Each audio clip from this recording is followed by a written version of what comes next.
হ্যাঁ হইল কোথায়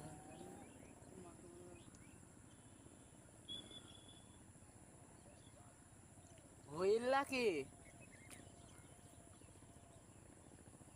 হই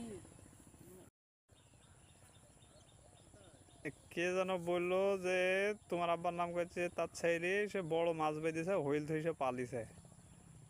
সে তো পালাবে না, মাছ ধরি রে আপনি সে হয়েছে পালাবে তো বিশ্বাস হয় না। ও মাছকে খোঁজে না, মাছ ওকে খোঁজে। এই তো বলছি ওকে, ও মাছে আব্বা বললে রাখে বুঝছো। যদি ঘাটের ধার দিয়ে যায় মাছ ঘাটের ধারে এসে আসলে পড়বি। এবার একটা বাদ বাদ এবার ভিডিও করছি, যদি এটা নাই বাদে কেমন করে হবে।